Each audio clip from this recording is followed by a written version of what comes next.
Um, Gang crime stems from young people, not just young people, but people who is on the streets, not in education, have nothing really positive to do, have no money, no legal money to spend. So the crime would stem from there. Having young people in the street and they're not in employment, as my friend is saying here, they're not in education, and they don't have any legitimate source of money at all. They tend to think of a way of maybe they can make quick money, and in their group, as Gandhi will say, okay, maybe if we do a robbery, we'll get money quickly, and if we maybe sell maybe drugs, we involve ourselves in this, they need to help us to make quick money. Then it will take us for a long time if you are to go in education. Yeah, in this time when it's just pure pressure, everybody wants things, everybody wants mobile phones, everybody wants technology, money talk. And if they ain't got no education and they haven't got no legal way of earning money, then the next thing to do is to rob, steal, mug somebody. I've worked with a young person, and I've known for a while who was involved in the gangs.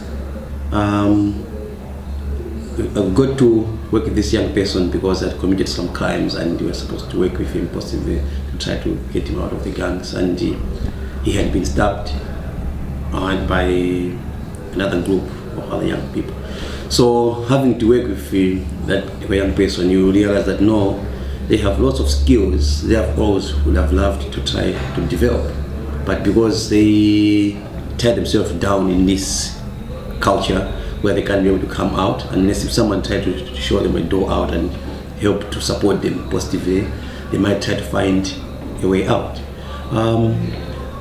He writes music and enjoyed music, and we took him to a different area where he would do the music and record. But when he was doing the music and recording, other young person came to him and say, I know you from this other place. Why are you doing in this area? You're not meant to be doing here. He says, no, I don't do that anymore. I was doing that when I was like a 10-year-old, because what he used to do with his friends, he would go to a different area, steal bikes, break all the bikes in that area, and come back to their place and steal all those bikes. So now his older is 18, 17, he wants to come out from this because he's been stabbed and had all these problems. He sent him to do his music, and he went to the studio, and the other young person who was there in the studio said, no, we know you. You are from this other gang. Why are you here? I said, no, I'm with my work. I said, okay, you're not coming out of this studio. And the other group of the young people, they call their friends and gang outside so that he cannot come out to be able to go back.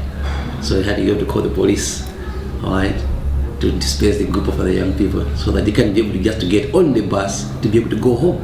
So the problem is that when you're doing that and it gets stuck with you, they keep that grudge and limits you for the other things you would want to do in the future or to develop yourself, because then you'll be afraid to go to the other area where it's not within your territory.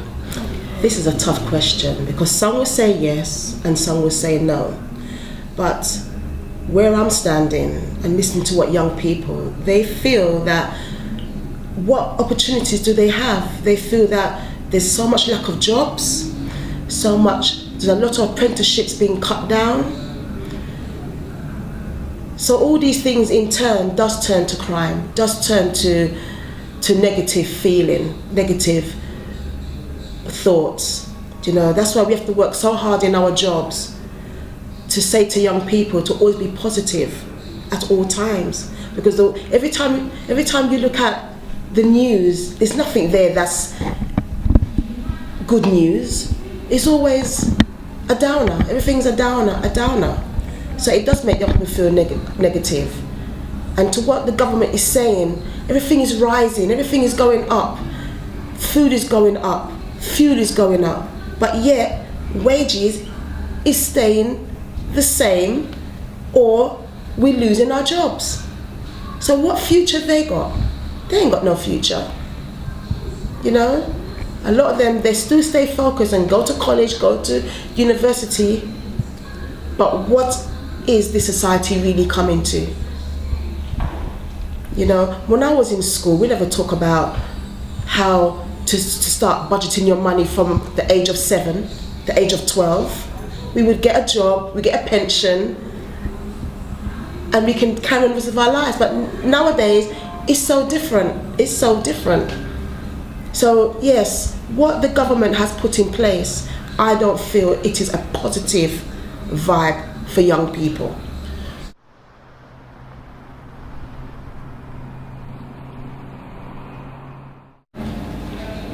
Like the laws that they've put down, and you can tell it's meant for people like black people or gang-related people. Like stops and search, and that you never see a white guy get randomly stopped and searched for. You always see black guys get stopped and searched, even though they don't look suspicious, or they don't. Just, if you're black in a white or a residential neighborhood, you're guaranteed or almost guaranteed to get stopped and searched. I'm 13 and I've been experienced to do this because of these older boys. I started to shop for one of them, but my mum didn't know, but she started to tell me not to hang around with these boys. Is that these boys are bad influences because they get younger boys to do their work for them, so they don't get themselves into trouble. I'm not part of this gang because my mum and dad provide for me. They give me money and they give me whatever I need, so I don't need to be going on the street to shop or rob for anybody because my mum and dad provide for me.